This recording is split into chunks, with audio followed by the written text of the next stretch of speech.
আলী বললেন, ইয়া রাসূলুল্লাহ, আজ থেকে ফজর বাদ দিলাম। আল্লাহ রাসূল বললেন, বাদ দাও, তারপরেও তুমি জান্নাতি। এই কথা বলে আলী যখন চলে গেল, আবু বকর এখন নবীর কাছে বলতে, হুজুর এত বড় বেয়াদবি কথা আলী বলল, আপনার কান সারাতে একটা চড় দিবার পারলেন না? এত বড় কথা বললো, আজ থেকে ফজর বাদ দিব, আপনি কিছুই বললেন না। আল্লাহ রাসূল বললেন, আবু বকর, নামাজ যদি জান্নাতের জন্য হয় তাহলে আলী নামাজ বাদ দিবে, আর নামাজ যদি আল্লাহর জন্য হয়, ইন্না সালাতি ওয়া নুসুকি ওয়া মাহইয়ায়া ওয়া মামাতি লিল্লাহি রাব্বিল আলামিন, আমার বিশ্বাস আলী সব বাদ দিবে, কিন্তু এক ওয়াক্ত নামাজ বাদ দিবার পারবে না। যদি জান্নাতের জন্য নামাজ হয় তাহলে আলী বাদ দিবে, আর আল্লাহর জন্য হয় ওই যতই বাদ দিবার চাক পারবি না। হযরত আলী এশার নামাজ পড়ে বাড়িতে গেলেন। প্রতিদিন দরজার যা হযরত আলী সালাম দিত, আসসালামু আলাইকুম ইয়া আহলাল বাইত, এটা হলো নবীর সুন্নত। কিন্তু সেই দিন হযরত আলী দরজা সালাম না দিয়ে ডাক দিচ্ছে, হাসান হোসেন মা ফাতেমা, তাড়াতাড়ি দরজা খোলো। ফাতেমা চুপ করছে, কে রে? এটা আমার স্বামী হয়, আমার স্বামী তো সালাম ছাড়া আমার নাম ধরে ডাকে না, আজকে সালাম বাদ গেল। ফাতেমা দরজা করে বলতেছে, আসসালামু আলাইকুম। আলী বলতেছে, আমার মনে নাই রে। ফাতেমা বলতেছে, আপনি মনে হয় কিবা বাদ দিচ্ছেন, সেই জন্য সালাম আল্লাহ কেড়ে নিচ্ছে। সালাম হলো দুনিয়ার সবচাইতে শান্তি। যদি ছেলে বাপকে সালাম দেয়, সেই ছেলে বইয়ের কথা মতো বাপ মার সঙ্গে খারাপ ব্যবহার করবে না। জোরে বলেন কথা ঠিক, কথা কন না, কথা কন। যদি ছেলে সালাম না দেয়, বাবার দরকার হলো ছেলেকে সালাম দেওয়া। ছেলে সালাম দেয় না, আপনি দেন। 2-4 দিন আপনি যদি দেন, ওই আর শরমে কোনোদিনও সালাম ছাড়া থাকবে না। আপনার যদি সালাম দেয়, আসসালামু আলাইকুম আব্বা, কেমন আছেন? আপনি যদি বলেন ওয়ালাইকুম সালাম বাবা, ভালো আছি, আর বউ যদি কোনোদিন ওর বাপের বিরুদ্ধে কয়, ওই হিরো আলমের মতন হযরত আলী চোখের পানি বের করে মনে মনে চিন্তা করে, আজকে ফজরের নামাজ বাদ দেবার চাইছি, আমার জবান থেকে আল্লাহ সালাম কেড়ে নিয়েছে।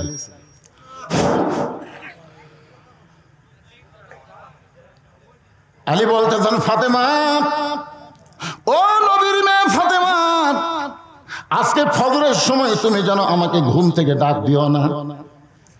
তোমার বাবার কাছে ওয়াদা করেছি, আজ থেকে আর ফজরের নামাজ আমি পড়বো না, নামাজ না পড়লেও আল্লাহ আমাকে জান্নাত দিবে। ফাতেমা মুস্কি মুস্কি হাসে। নবীর মেয়ে ফাতেমা মুস্কি মুস্কি হাসে, কারণ মা ফাতেমা একদিন চোখের পানি বের করে কাঁদতেছিল। নবী তখন ফাতেমার কাছে গিয়ে বলল, ফাতেমা, এভাবে তুমি কেন কাঁদতেছো? ফাতেমা বলে, বাবা, এমন একজন গরিবের সঙ্গে আমার বিয়ে দিলেন, যে গরিবটা সংসার চালাবার পারে না, সকালবেলা কোনোদিন খাবার পাইলে রাতের বেলা খাবার থাকে না, কোনোদিন রাতে খাইলে সারাদিন আর খাওয়া থাকে না। হাসান হোসেন ক্ষুধার জ্বালা আমার কাছে খাবার চাই, আমি খাবার দিবার পারি না, আপনার কাছে যাই। ও গো বাবা, দুনিয়া থেকে কোনো ধনী ছেলে আমার জন্য পান নাই, এমন গরিবের সঙ্গে আমার বিয়ে দিয়েছেন, আমার জীবনটা কেমন হয়ে গেল। রাসূল কান্দার বলে, ফাতেমা, আল্লাহর পরে কাউকে যদি সেজদা দেওয়ার হুকুম থাকতো ফাতেমা, তাহলে তোরে বলতাম আলীর পায়ে সেজদা কর। ও ফাতেমা, আমি দুনিয়ার ধনী যুবকের সঙ্গে বিয়ে দিবে চাইছিলাম, কিন্তু আল্লাহ তাআলা ঘটকালি করে আলীর সঙ্গে তোর বিয়ে দিছে। এখন বল রে মা, আল্লাহ যদি ঘটকালি করে তাহলে বল আমি নবী কি করতে পারি?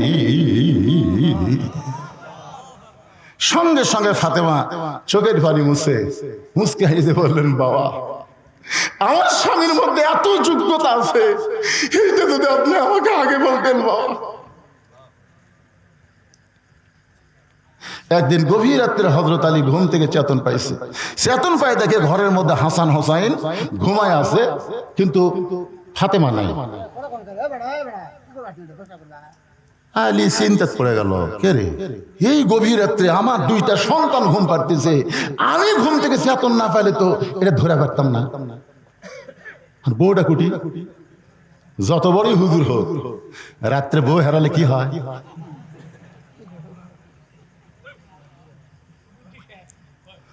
যত বড়ই হুজুর হোক, আমি যত বড়ই মৌলবি হই, মাঝে মধ্যে সন্দেহ আছে না নাই, কথা কন না কেন ভাই রে? হযরত আলী দরজার দাঁড়িয়ে গেলেন, দাঁড়িয়ে দেখতে পাই মরুভূমির মধ্যে কালো চাদর মাথায় দিয়ে গভীর রাত্রে ফাতেমা খুব জোরে জোরে হাঁটতেছে। আলীর সন্দেহ হয়ে গেল, এই গভীর রাত্রে ফাতেমা কোথায় যায়? নিরাপদ দূরত্ব বজায় রেখে পিছনে পিছনে হাঁটতেছে। আল্লাহর নবী যেই ঘরে ঘুমায় থাকে ওই ঘরের জানলার পাশে ফাতেমা চুপটি করে দাঁড়াইছে। আলী একটু দূর থেকে কানটা খাড়া করে শুনতে চায়, দেখি ফাতেমা কি বলে। ফাতেমা বলতেছে, বাবা, আজকে যদি আমার মা জীবিত থাকতো তাহলে আমার কথা মায়ের কাছে বলতাম, কিন্তু মা যখন মরে যায় বাবা, বাপের কাছে সরাসরি বলতে হয়। ও বাবা, আমি গভীর রাত্রে তোমার জানলার কাছে তোমার দক্ষিণী মেয়ে ফাতেমা দাঁড়াইছি, তুমি একটু দয়া করে ঘরের দরজা খুলে দাও। হযরত আলী দূর থেকে শুনতেছে। কিছুক্ষণ পর আল্লাহর নবী যখন ঘরের দরজা খুলে দেয়, ফাতেমা ঘরের মধ্যে ঢুকে গেলেন। হযরত আলী এক দৌড়ে জানলার কাছে এসে কানটা লাগাইছে। রাসূল বলতো, ফাতেমা তুই একা একা কেন ঘরে ঢুকলি মা? আলীকে ও ঘরের মধ্যে নিয়ে আয়। আলী জানলার কাছ থেকে চমকে উঠছে। নবী কি আমাকে জানলার কাছে দেখতে পাইল নাকি? কিন্তু নবী বলার কি কারণ হলো, যত বড় নবী হোক না কেন তিনি তো একজন বাবা, আর বাবা হিসাবে বিবাহিত মেয়ে গভীর রাত্রে যদি স্বামী ছাড়া আসে তাহলে অবশ্যই বলতে হবে তুই একা কেন, তোর স্বামী কোথায়? এই নিয়তে নবী যখন বলতেছেন ফাতেমা তুই একা কেন আলীকেও ঘরের মধ্যে নিয়ে, ফাতেমা বলতেছে, বাবা আমার হাসান হোসেন ঘুমের মধ্যে আছে, আমার স্বামীটাও ঘুমের মধ্যে আছে, এই ওদের ঘুমটা পরীক্ষা করে আমি গভীর রাত্রে চোরের মতো আপনার কাছে আইছি, বাবা মেহেরবানি করে একটু ঘরে বাতি জ্বলান। রাসূল বলে, ফাতেমা কি বলবি বল, তাড়াতাড়ি বলেই তুই চলে যা, বেশি সময় দেরি করিস না, যদি ঘুম থেকে চেতন পাই। ফাতেমা কি বলবি বল। ফাতেমা বলতেছে, বাবা বহু জীবনে বললাম, বলে কোনো কাজ হলো না, আজকে একটু আপনাকে আমি দেখাবার চাই, একটু বাতি জ্বালান বাবা, একটু ঘরের মধ্যে বাতি জ্বালান। নবী যেই মাত্র ঘরে বাতি জ্বালাইছে সঙ্গে সঙ্গে ফাতেমা দুইটা হাত নবীর সামনে বাড়ায় দেয়। নবী তাকায় দেখি হাতের তালু আছে, কিন্তু হাতের উপরে কোনো চামড়া নেই, গোটা হাত গোস্তের টুকরার মতো লাল দেখতে পাই। নিজের মেয়ের হাত রক্তাক্ত দেখে ফাতেমা বলতেছে, বাবা সকালবেলা উঠে আমার সন্তান দুইটা খাবার চাবে, আমার স্বামীর সামনে খাবার দিতে হবে, কিন্তু এই হাত নিয়ে আমি জাঁতা কেমনে ঘুরাবো বাবা? আপনি যে বিয়ের সময় একটা জাঁতা দিয়েছেন জমার গপ পিষতে, কিন্তু আমার হাতটা দেখেন বাবা, আমি কিন্তু 3-4 দিন আর জাঁতা ঘোরাতে পারবো না, মেহেরবানি করে 3-4 দিনের একটু খাবার যা হয় আপনি আপনার দুঃখিনী মেয়েকে দেন গো বাবা, এই গভীর রাত্রে চোরের মতো আমি বাড়িতে নিয়ে যাওয়ার চাই। এমন সময় আল্লাহর নবী আর সহ্য করতে পারলেন না, ঘরের কোনায় গিয়ে বলে, মাবুদ লাম ইয়ালিদ ওয়া লাম ইউলাদ, তোমার সন্তান নাই, কোন সন্তান তুমি জন্ম দাওনি, তোমাকে কেউ জন্ম দেয় নাই, কিন্তু আমি একজন বাবা, যতই নবী হই আমি একজন বাবা গো আল্লাহ। এখন বাপের সামনে মেয়ের এমন কষ্ট দেখে বাবাকে আর সহ্য করতে পারে? আল্লাহ গো, এমন গরিব আলীর সঙ্গে তুমি কেন ঘটকালি করলা? এমন গরিব আলীর সঙ্গে কেন তুমি ঘটকালি করলা? এই কথা যেই মাত্র নবী আল্লাহকে বলতেছে সঙ্গে সঙ্গে ফাতেমা মাথায় কাপড় দিয়া নবীর ঘর থেকে বাইরে যায়। রাসূল বলে, ফাতেমা আমি তোর বিরুদ্ধে কিছুই বলিনি মা, তুই কেন ঘন্টা দিয়ে ঘর থেকে বাইরে যাস? ফাতেমা বলতেছে, বাবা আপনি একদিন বলেছিলেন আল্লাহর পরে কাউকে যদি সেজদা দেওয়ার হুকুম থাকতো তাহলে আমার স্বামীর কদমে সেজদা করা লাগবে, এই কথা বলে আপনি বুঝাইছেন আল্লাহর পরে মেয়ে মানুষের কাছে সবচাইতে দামি ওই মহান ব্যক্তি হলো তার স্বামী।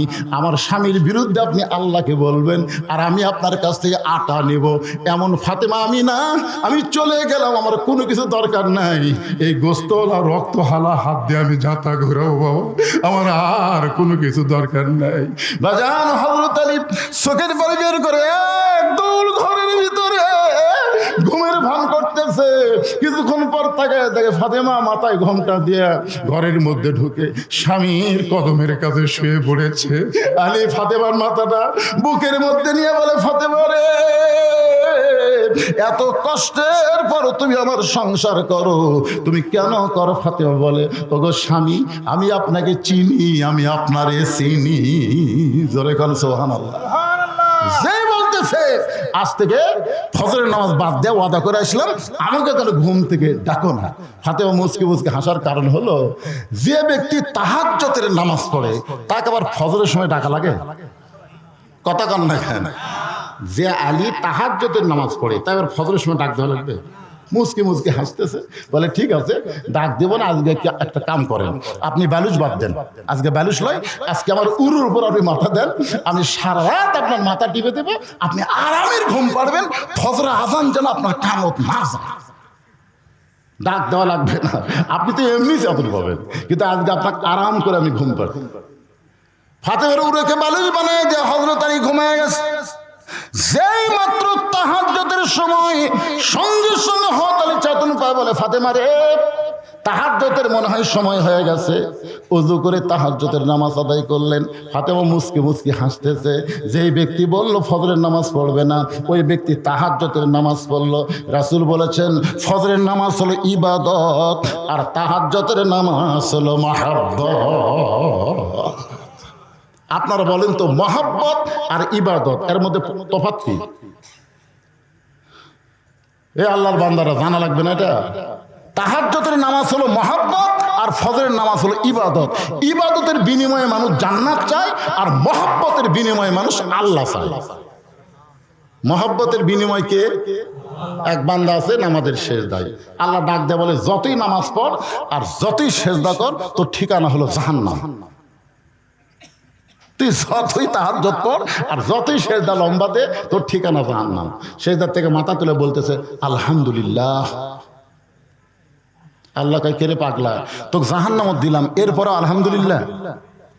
পাগল বলতেছে, আল্লাহ, জান্নাত কে বানাছে, জাহান্নাম কে বানাছে? আল্লাহ বলতেছে, দুটাই তো আমি বানাচ্ছি।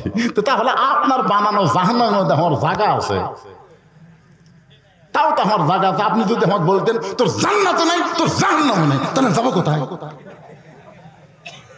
তুমি যে আমাকে জাহান্নাম দিলে, তোমার বানানো জাহান্নামে যে আমার জায়গা আছে, তাও বলতে পারবো আমার জায়গা আছে রে, আমার জায়গা আছে। আল্লাহ কয়, পাগলা, অত পাগলামি করিস না।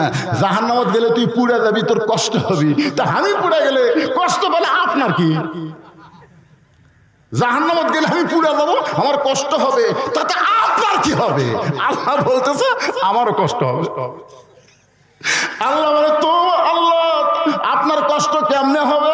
আল্লাহ বলতেছে, আমার ইব্রাহিম আমাকে কলিজার মধ্যে নিয়ে নমরুদের চুলার মধ্যে পড়ার আগে, নমরুদের চুলা আমি যেমন শান্তির বাগান বানাইছি, আমার মহব্বত নিয়ে কেউ যদি জাহান্নামেও যায়, আমি জাহান্নামকেও জান্নাত বানায়া দেব। লিল্লাহে তাকবীর। যেই ফজরের সময় আছে, বুঝলেন, হয়তালি তো মসজিদ দিকে রওনা দিচ্ছে। ফাতেমার সামনে দাঁড়ায় বলতেছে, কোথায়? উঠে যাবেন? ফজরের নামাজের আযান দিল। আপনি আমার বাপের কাছে ওয়াদা করে যাচ্ছেন ফজর নামাজ পড়বেন না। এতদিন ভিতরে ঢুকছি, আজকে বাইরে থেকে একটু দেখ মরে।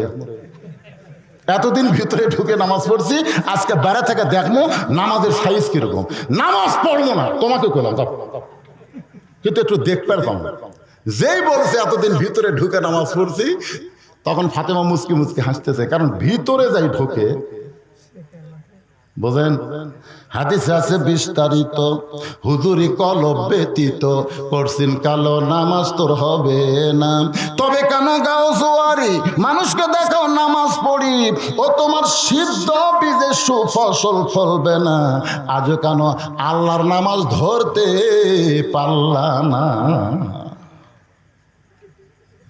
এখন সবাই জামাতে নামাজ পড়ে চলে গেছে বগুড়া বড় মসজিদ।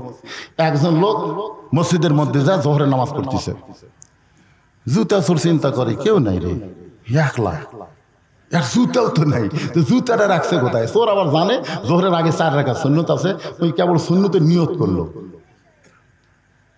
যাদের কাঠের বাক্সের মধ্যে সেই দামি জুতে। চোর ভাবতেছে এই 4 রাকাত শেষ করতে করতে আমি 7 মাথা পার হয়ে যাব, এই মনে করে কেবল বিসমিল্লাহ কয়ে। চোরেরাও কিন্তু চুরি করার আগে আল্লাহ ধরাধার না পড়ি, ধরাধার না পড়ি কয় না। আমার গ্রামের এক লোকের চুরি হলো, আমি বললাম কে ভাই আপনার মতো মানুষের বাড়ি চুরি হলো? হুজুর এই বছরে এত ভালো ঘুম কোনোদিন আমার হয়নি হুজুর, আজকে এত ভালো ঘুম কেন হলো? বলে ঘুম দেওয়ার মালিক আল্লাহ রে। তাহলে আল্লাহ তোমার ঘুম দিল আর চোর করলো চুরি কর। আমার ওই গান মনে পড়ে গেল, একটা গান গায়, মাটির পুতুল বানায়া, গানটা গাবো? মাটির পুতুল বানায়া তুমি করিলা বেহোশ, তুমি যেমনি নাচাও তেমনি নাচে পুতুলের দাও দোষ। তুমি সর্প হইয়া দংশন করো, ওজা হইয়া ঝাড়ো, তুমি চোরকে বলো চুরি করো, আবার পুলিশ হইয়া ধরো।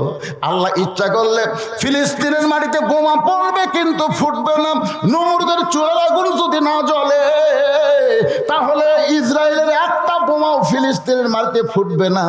আল্লাহ ইচ্ছা করলে বোমাকে মিষ্টি ভাঙ্গি তরমুজ বানাবার পারে। ধরে কোন কথা ঠিক কি না? তুমি চোরকে বলো চুরি করো, আবার পুলিশ হয়ে ধরো। গানটা গাই আর কান্দি কি রে, কারণ কি? আল্লাহর লীলা খেলার মধ্যে কাম কি? আজকে ওয়াসসাবিরিন ইন্নাল্লাহা মা'আস সাবিরিন মধ্যে সব পেয়ে যাবেন ইনশাআল্লাহ। ধৈর্য ধরতেছেন তো? কয়টা বাজে দেখি তো, বাজুক অসুবিধা কি? সারা রাত হবি না, একটু মনোযোগ দিয়ে শোনেন।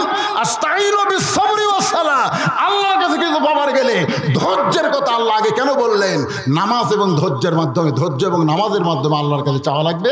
অন্য জায়গায় আল্লাহ বললেন কদ আফলাহা মান তাযাক্কা ওয়া যাকারা আসমা রাব্বিহি ফাসাল্লা। এতদিন তিনি ভিতরে ঢুকে নামাজ পড়ছেন, সাহাবারা বলতেছে ইয়া রাসূলুল্লাহ, এমন ভাবে হযরত আলী জিহাদের ময়দানে পড়ে আছে, আমরা খুঁজতে চাইলাম, খুঁজে খুঁজে দেখি উপর হয়ে আছে। হুজুর গো, আলীর পিছনে এমন একটা তীর ঢুকে গেল, এই তীরটা গোস্তের মধ্যে খাঁজ ঢুকে গেছে। অনেক চেষ্টা করলাম, তীরটাকে আমরা টেনে বের করতে পারলাম না। একটু টান দিলে হযরত আলী জোরে জোরে কান্দে, আমরা সহ্য করতে পারি না। রাসূল বললেন সাহাবীরা রে, আমার আলীকে কষ্ট দিও না, আলী যখন ভিতরে থাকবে এমন সময় তীর টেনে বের করা লাগবে। আলী যখন ভিতরে থাকবে, সাহাবীরা বুঝতে পারলেন না। নবী বললেন আলী যখন নামাজের ভিতরে থাকবে। রাসূল আমার ইমামতি করতেছেন আর হযরত আলী পিছনের কাতারে নামাজে দাঁড়ায় গেলেন। দুইজন সাহাবীকে নবী বললেন আজকে তোমরা জামাতে নামাজ পড়বা না, আলীর তীর বের করার সময় তোমাদেরকে কাজে লাগাতে হবে। আলী যখন নামাজের ভিতরে থাকবে তখন তোমরা তীরটা টান দিও। হযরত আলী নামাজে দাঁড়ায় গেলেন, তীরের শলাকা টান দেয়, আলী পিছন দিকে চলে আসে, কিন্তু তীরটা গোস্ত থেকে বের হয় না। আলী পিছন থেকে আসে, আবার চিন্তা করলো এখনো মনে হয় নামাজের ভিতরে যায় নাই। যেই মাত্র হযরত আলী সেজদায়, এমন সময় জাবের আর হুযায়ফা এত জোরে তীর টান মারছে, তীর শুধু বের হয় নাই, তীরের সঙ্গে গোস্ত পর্যন্ত ছিঁড়াইছে। নামাজ যখন শেষ হয়ে গেল, জাবের হুযায়ফা গোস্তর তীর নবীর সামনে জমা দিল। নবী আমার তীর গোস্তটা গোপন করে বলেন আলী, আলী রে, সামান্য শলাকায় হাত দিলেই তুমি চিৎকার দিয়ে কাঁদতে, এখন তীর বের হলো, গোস্ত ছিঁড়াইলো। আমি নবী জানতে চাই তুমি তখন কোথায় ছিলা? আলী বলতে যে হুজুর, আমি হয়তো তখন ভিতরে ছিলাম, আমি হয়তো তখন ভিতরে ছিলাম। রাসূল বললেন আনা মাদিনাতুল ইলমি ওয়া আলিউ বাবুহা, আমি হচ্ছে ইলমের শহর, তুমি হচ্ছে তার দরওয়াজা। আলী রে, তোমার মুখে আজকে সাহাবীদের আমি শোনাইতে চাই এই ভিতরে ছিলা সেইটার কারণ কি? আলী বলতেছে রাসূল, আপনি জানার পরও যখন জানতে চান তাহলে শোনেন। আমি যখন নামাজের নিয়ত করলাম ইলা জিহাতিল কাবাতিশ শরীফাতি, আল্লাহু আল্লাহু আকবার। আমার চোখ আছে সেজদার দিকে, আমার মুখটা আছে কাবার দিকে। এক সময় আমি চোখ বন্ধ করি না। সেজদার নিয়ম হলো সেজদার দিকে চোখ রাখতে হবে। আমি জোর করে চোখ দুইটা খুলে রাখতে চাই, কিন্তু এক সময় আমার দুইটা চক্ষু বন্ধ হলো। ইয়ানজুরু বিনুরিল্লাহ, আমার দুইটা চক্ষু যখন বন্ধ হয়, আমার অন্তরের চক্ষু আল্লাহর নূরের মাধ্যমে খুলে যায়। ইত্তাকু ফিরাসাতাল মুমিনিনা ফাইন্নাহু ইয়ানজুরু বিনুরিল্লাহ। আমি তখন নূরের চোখ দিয়ে তাকায় দেখি, আমি যেখানে সিজদা দিব এখানে আল্লাহর কাবা ঘর সে দাঁড়িয়ে আছে। যেখানে নবী নামাজ পড়াইছেন মসজিদ নবী, সেখান থেকে কাবা হলো 450 কিলো দূরে, আর সেই কাবা আলীর সেজদার ভিতরে। নইবার আলীরে তারপরে খবর কি? আলী বলতেছে, কাবার মালিক আমাকে বলতেছে, আলী তোমার নামাজের সাইজ দেখে আমি আল্লাহ এত খুশি হয়েছি, দূরের কাবা তোমার সেজদায় হাজির করে দিছি। আলী বলতেছে, আল্লাহ ওই কাবা সেজদায় দিয়া তুমি আমারে খুশি করতে পারবা না, কারণ আমি আলী কাবার সেজদা করি না, কাবার মালিককে সেজদা করি। ওই কাবা আমার সামনে দিয়ে কি করবা? আমি কাবার মালিককে পেতে চাই। আনতাবুদুল্লাহ কান্নাকা তারাহু ফাইল্লাম তাকুন তারাহু ফাইন্নাহু ইয়ারাকা। আল্লাহ রাসূল বলেছেন, ইবাদতের মধ্যে শামিল হও, ইবাদতের মালিককে দেখতে পাবা। আসসালাতু মিরাজুল মুমিনিন হবে। ইবাদতের মালিককে যদি দেখা সম্ভব না হয়, ইবাদতের মালিক যে তোমাকে দেখতেছে এই বিশ্বাস তোমার কলিজার মধ্যে চলে আসবে। আপনার বলেন তো মসজিদ কার ঘর? আমার সম্পর্কে এক চাচা গামছা গাওয়া জোহরের নামাজ পড়বে আসতেছে। আমি বললাম, চাচা গামছা গাওয়া মসজিদ আসতেছেন? আমার চাচা বলছে, ফতুয়া দে, ফতুয়া দে, নামাজ হবি না, ফতুয়া দে। আমি বললাম, চাচা খালি গামছার কথা বলতে আপনি এত রাগ করলেন? এই জন্যই তো হাসিনা তোর দিকে পারে না রে, এই জন্যই। আমি বললাম, চাচা আপনি এত রাগ করলেন, তুই ক গামছা গাওয়াতে নামাজ হবি না? এটা কি তুই আমি গামছা 4.5 হাত গামছা? তা আমি কইলাম, চাচা এই গামছা গাওয়াত দিয়ে আপনি বিয়ের বাড়ি যাওয়ার পারবেন? আমার চাচা কই, তুই কি পাগলা ভাবছু কেন? এই বছর আমি 5টা পাঞ্জাবি বানাচ্ছি, এই বছরই। তা গামছা গাওয়াত দিয়ে বিয়ের বাড়ি যাওয়া লাগবে, আমার পাঞ্জাবি নাই। আমি গেলাম, চাচা এই গামছা গাওয়াত দিয়ে আপনি জামাই বাড়ি যাওয়ার পারবেন? আমার চাচা বলতেছে, হাসিনা তো কয়েকবার জেলত থেকে তোর মাথা মনে খারাপ হবে ফেলা। চাচা মাথা খারাপ না, তুই পাগল হয়েছে? জামাইয়ের বাড়িতে কেউ গামছা গাওয়াতে যায়, তা আপনি জামাইয়ের বাড়িতে পারবেন না, বিয়ের বাড়িতে পারবেন না, আল্লাহর ঘরতে আসতেছেন কেন? আপনার যদি পাঞ্জাবি না থাকতো সেটা ভিন্ন কথা ছিল। তখন হাম নিয়ে ফেলে বলতেছে, হ্যাঁ আপনি বলেন তো গামছা গাও দে এমপির ঘরত যাওয়ার পারবে? কথা কন না কেন? এসপির ঘরত, চেয়ারম্যানের ঘরত, প্রধানমন্ত্রীর ঘরত, আল্লাহর ঘরত। এই জন্য আল্লাহ বলেছেন, লেবাসুত তাকওয়া, এমন পোশাক পরো যে পোশাকের কারণে তোমার ভিতরে আল্লাহর ভয় পয়দা হয়। এমন একটা স্ট্যান্ডার্ড লুঙ্গি পরে গেছে আর একটা শার্ট। কেরে জানেন স্ট্যান্ডার্ড লুঙ্গি হঠাৎ যদি কারেন্ট যায় ঘরের মধ্যে কি হবে? মসজিদের মধ্যে কারেন্ট গেছে, ফ্যান গেছে, স্ট্যান্ডার্ড লুঙ্গি ঘামে উড়াতের সাথে জমে আছে, রুকুর থেকে যেই শেষ দাঁত খেতে ভাই প্রাপ পেছনে ফেটে গেছে। এখন শার্ট থাকার কারণে দ্বিতীয় কাতার লোকে নামাজ হবে। আর যদি ওর গায়ে একটা পাঞ্জাবি থাকতো, একটা জুব্বা থাকতো, লুঙ্গি খোসা পড়লো, কারো কেবলা পরিবর্তন হতো না। কথা কন না, কথা বলে কোন পোশাক পরে মসজিদ যাওয়া লাগবে এটাও জানা দরকার মুসলমানের। জোরে কোন কথা ঠিক কিনা? আমি বলতেছি না হাব্বা জুব্বা বড় কথা বলতেছি না। যে পোশাক পরলে আপনি সিনেমা হলে ঢুকতে পারবেন না, সেই পোশাক কোনটা চিন্তা করে দেখেন তো, দেখেন।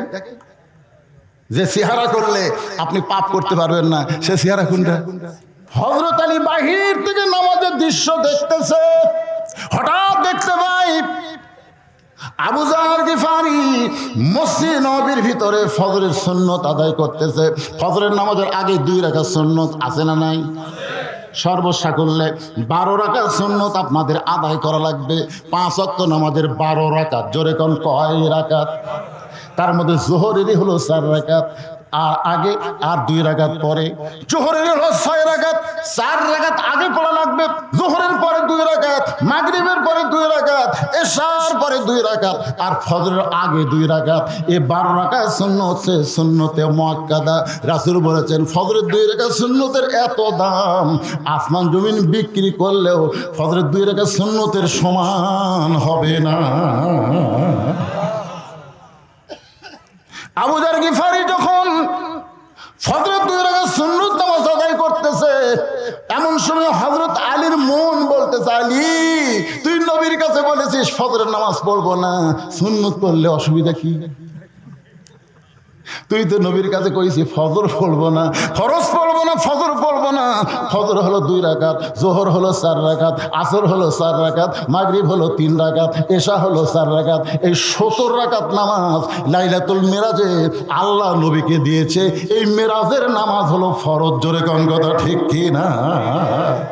সর্বসাকুল্যে কয় রাকাত? 70 রাকাত। জোরে বলেন কয় রাকাত? আলী রে, ফজরের 2 রাকাত সুন্নত বললে তোর সমস্যা কি? হযরত আলী আবু যার গিফারির কাছে গিয়ে ফজরের 2 রাকাত সুন্নত নামাজ আদায় করেছে। আবু যার গিফারির বন্ধুর নাম হল হযরত আলী। আবু যার গিফারি আর হযরত আলী দুইজন কি কথা কন না কেন? দুইজন কি? ফাতেমা যখন বলে গেল, স্বামী গো গভীর রাত্রে যখন মারা যাব, আপনি আমাকে গভীর রাত্রে কবর দিবেন। দুনিয়ার কোনো মানুষ যেন ফাতেমার পর্দার খেলাপের কোনো কিছু না পায়, ফাতেমার কবরের খবর যেন জানতে না পায়। আপনি আমার কবর খুঁড়তে যদি কষ্ট মনে হয়, আপনার আপন বন্ধু যদি কেউ থাকে তারে বলবেন সে যেন ফাতেমার কবরটা একটু গোপনে খনন করে দেয়। গভীর রাত্রে হযরত আলী আবু যার গিফারের জানলার কাছে ছোট বাচ্চার মতন ফোঁপায় ফোঁপায় কাঁদতেছে। আবু যার গিফারি ঘরের দরজা খুলে বলে, আলী রে, জীবনে বহু যুদ্ধ তোমার সঙ্গে করলাম ভাই, কোনো যুদ্ধে তোমাকে এমন করে কাঁদতে দেখি নাই। আজকে তোমার জীবনে এমন কি যুদ্ধ শুরু হলো গভীর রাত্রে আমার জানলার কাছে? আলী বলতে যাবো, যাও একজন পর্দা নিশি আজকে রাত্রে মৃত্যুবরণ করবে, রাতের বেলায় তাকে দাফন করা লাগবে। এখন তুই যা, জান্নাতুল বাকির পূর্ব কোণায় সবুজ রঙের একটা বাতি জ্বলবে আবু যার, ওই বাতি বরাবর একটা কবর কর। আবু যার গিফারি বলে, আলী ভাই একটাবার বলো সে পর্দার সে নাম কি তোমার মুখস্থ নাই? আলী বলতে যাবো, যার 6 মাস আগে নবী দুনিয়া থেকে বিদায় নিয়েছে, আমার হাসান হোসাইন না না না না বলে কাঁদতেছে। এখন পর্যন্ত আমার 2টা সন্তানের চোখের পানি আমি বন্ধ করতে পারি নাই। বারবার আমার বুকের সামনে ঝাপতে বলে, বাবা নানারে খুঁজে কিন্তু নানারে পাই না, নানা ছাড়া হাসান হোসেন কেমনে থাকবো বাবা? 6 মাস আগে নবী দুনিয়া থেকে বিদায় নিয়েছে, না না না বলে আমার 2টা বেটা কাঁদতেছে। আজকে গভীর রাতে এদের মা দুনিয়া থেকে বিদায় নেবে। আবু যার আমি কেমনে সহ্য করবো রে? আমার হাসান হোসেনকে কেমনে সহ্য করবো? যা যা একটা কবর কর। আবু যার গিফারি বলে, আলী আল্লাহর কাছে ফরিয়াদ করো, আল্লাহ ফাতেমার হায়াত যেন বাড়ায় দেয়। আলী বলতে তো হবে না, ফাতেমা আল্লাহর কাছ থেকে কবুল করে নিয়েছে। গভীর রাত্রে জান্নাতুল বাকির পূর্ব কোণায় গিয়া দেখে সবুজ রঙের একটা বাতি জ্বলতেছে, যেই বাতির কোনো তার নাই, যেই বাতির কোনো সুইচ নাই, বিনা তারে বিনা সুইচ আমার আল্লাহ তাআলা অটোমেটিক ভাবে বাতি জ্বলাই দিছে। দুনিয়ার মুমিনেরা শোনো, তোমার কবরে জানলা নাই, তোমার কবরে দরজা নাই, তোমার কবরে বালিশ খাতা কিছুই নাই, কিন্তু নামাজের নূর নিয়ে যদি কবরে যাওয়ার পারো, তোমার কবরকে আল্লাহ তাআলা জান্নাতের টুকরা বানায়া দিবে। আবু যার গিফারি কোদালটা কবর খুঁড়তেছিলেন, সেই কবর খুঁড়তে খুঁড়তে তিনি পাগল হয়ে গেলেন। এই আবু যার হচ্ছে হযরত আলীর বন্ধু, যে সুন্নত শেষ করছে। আবু যার গিফারি বলতেছে, আলী ভাই এশার সময় কি ওয়াদা করলেন নবীর সামনে? আপনি করলেন ফজরের নামাজ পড়বেন না, কি? আলী বলতেছে, তুই আমার চাইতে বেশি জানিস। আবু যার গিফারি কান ধরে বলতেছে, নাউজুবিল্লাহ, আল্লাহর নবীর পরে এই দুনিয়াতে সবচাইতে যিনি বেশি জানে তার নাম হলো হযরত আলী। ধরে খান সুবহানাল্লাহ। আল্লাহর নবীর পরে যিনি সবচাইতে বেশি জ্ঞানী তার নাম কি? হ্যাঁ, যখন হযরত ওমর ফারুক মদিনার খলিফা ছিলেন তখন আলী ছিল শিক্ষামন্ত্রী, আবু বকর যখন মদিনার খলিফা ছিলেন তখন আলী ছিল শিক্ষামন্ত্রী, নবী যখন মদিনার রাষ্ট্রপতি ছিলেন তখন হযরত আলী ছিল শিক্ষামন্ত্রী, ওসমান যখন মদিনার খলিফা ছিলেন তখন আলী ছিল শিক্ষামন্ত্রী। ধরে কর সুবহানাল্লাহ। তার নবীর সময় থেকে মারছে ধুর। সামনে যা বললাম কি করলি? চাচা দোয়া করে নিয়ত করছি 100 লাখ মন। আজকে পেশাব কম থেকে 40 পর্যন্ত লিখছি, 1 লেখে 2 শূন্য যেদিন দিব সেদিন আমি সাকসেস। আমি কারণ কোন ক্লাসে পড়িস? কই ক্লাস 2 এ পড়িস চাচা। তো কেমনে পেশাব করা লাগে তোর স্যার তো শিখাইনি, পাগলা বসে থেকে পেশাব করবি, দাঁড়ায় পেশাব করা যায়? তখন বলে চাচা যে কি কয় প্রাইমারি পেশাবখানা যায় দেখি চাচা আমার স্যারই খাড়া হয়ে পেশাব করে, আর স্যারই খাড়া হয়ে মারে। আর সেই শিক্ষা আপনার সন্তান শিখতেছে। কথা কন না কেন ভাই, কথা কন না কেন? আকডুম বাগডুম খড়ডুম সাদা ঢাকে ঢুললো চাদর বাদে বাঁচতে বাঁচতে চললো ঢুলি, ঢুলি গেল কমলা ফুলি। ই মালটা কি হবি? ই বড় হলে কি হবে?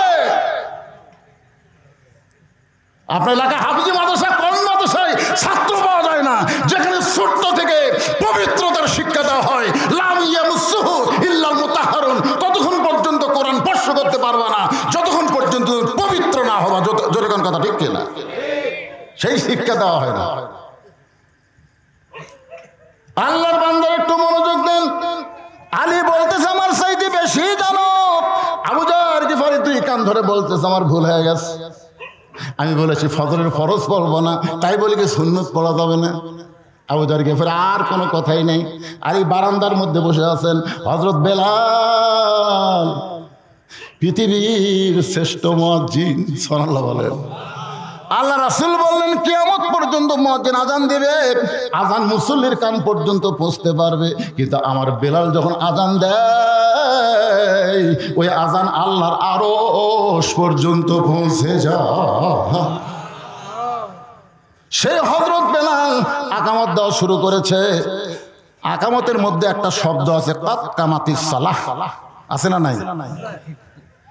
এই কাত কামাতিস সালাহ শব্দ শোনার পরেও যারা চেয়ারত বসে থাকছি, আপনাদের এলাকার মসজিদের মধ্যে চেয়ার আছে? কি ওয়াজ বাদ দিল কি?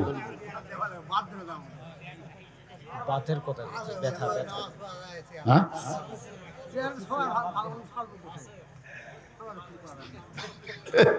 পাগলা চেয়ারত বসলে আপনি চেয়ারত বসবেন, এটা কোন জায়গা পাচ্ছেন?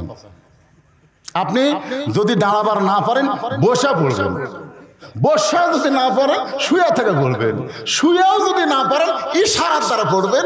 যতক্ষণ পর্যন্ত দাঁড়াবার পারবেন ততক্ষণ পর্যন্ত আপনি জামাতে আসবেন। আপনি সবসময় সরকারি চাকরি করা লাগবে, এই কথা আপনার কে কথা?